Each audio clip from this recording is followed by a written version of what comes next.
Bonjour mes élèves, aujourd'hui notre leçon est intitulée La réaction inflammatoire. À la fin de cette vidéo, l'élève doit être capable de savoir les objectifs suivants. Une enseignante et ses élèves apprennent dans la nature. Soudainement, une épine pique le doigt d'un élève. Le doigt de l'élève se gonflera, sera grand et deviendra rouge. La raison derrière tous ces signes qui apparaissent est une réaction nommée l'inflammation. Les microbes entrent dans le corps à travers cette lésion, c'est-à-dire une partie ouverte de la peau ou blessure, causant l'infection. Voilà la blessure cutanée. Les bactéries ou les microbes entrent à travers cette blessure cutanée. Qu'est-ce qu'une infection?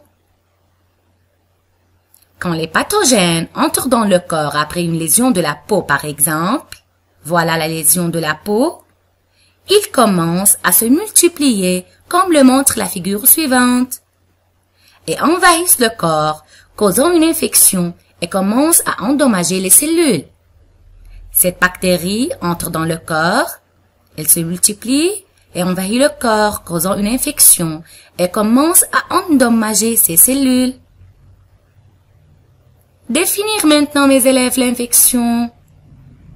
Voilà la définition de l'infection.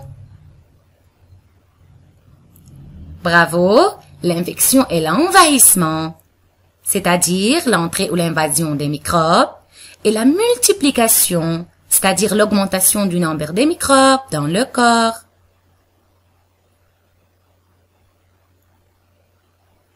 Les microbes traversent la première ligne de défense, c'est-à-dire les barrières naturelles, et entrent dans le corps. Qui défend le corps? Comment? Quand les microbes entrent dans le corps, ils commencent à endommager les cellules. Ces cellules sont nommées les cellules infectées. Les cellules infectées sécrètent des substances chimiques qui activent une réponse qui détruit les microbes. Voilà les substances chimiques sécrétées par les cellules infectées qui activent une réponse qui détruit les microbes.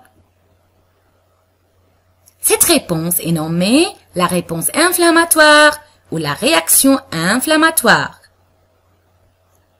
Définir la réponse inflammatoire ou l'inflammation. L'inflammation est la réponse du système immunitaire contre les particules étrangères, comme les virus et les bactéries. Maintenant, quelle est la première ligne de défense? Bravo mes élèves, ce sont les barrières naturelles. Nommez la réaction qui se déroule après que les pathogènes traverseront les barrières naturelles. Bien sûr, c'est la réaction inflammatoire ou l'inflammation. Que représente cette réaction? C'est la deuxième ligne de défense. Quelle partie du système immunitaire commence-t-elle à défendre le corps? Organes ou cellules? Comment accomplit-elle son rôle? Les monocytes circulent dans les vaisseaux sanguins, mais après l'inflammation, ils passent vers les tissus et deviennent des macrophages.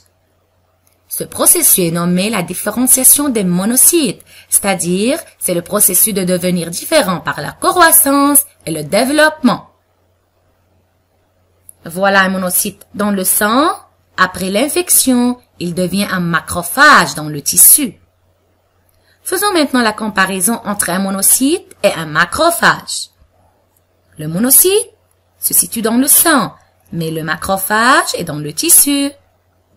Le monocyte est inactif, mais le macrophage est actif. Le monocyte est petit, mais le macrophage est plus grand que le monocyte. Que se passe-t-il durant une réaction inflammatoire? Durant la réponse inflammatoire, le fluide, c'est-à-dire le liquide, et certains types de globules blancs, qui sont les monocytes qui deviennent des macrophages et les granulocytes, se mettent en action. Que se passe-t-il durant une réaction inflammatoire? La vidéo suivante montre les cellules qui quittent les vaisseaux sanguins vers les tissus voisins pour combattre les pathogènes. Ces cellules sont les monocytes qui subissent des changements et deviennent grands pour devenir des macrophages. Voilà les monocytes qui quittent les vaisseaux sanguins vers les tissus voisins pour combattre les pathogènes. La figure adjacente montre la réaction inflammatoire après l'entrée d'un pathogène.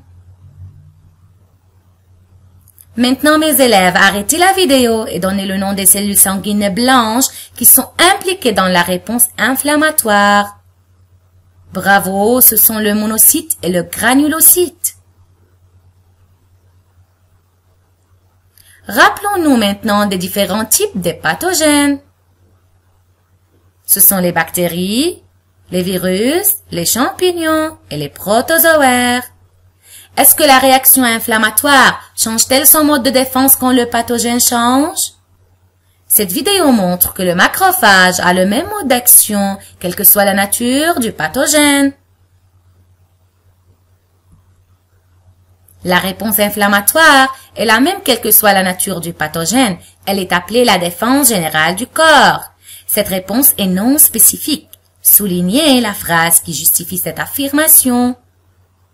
La voilà.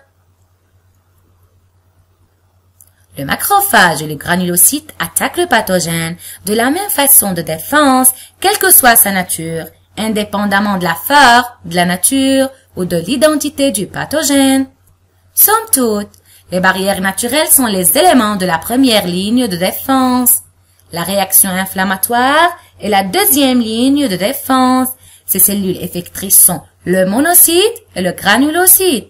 Cette réponse immunitaire est non spécifique. Merci pour votre attention.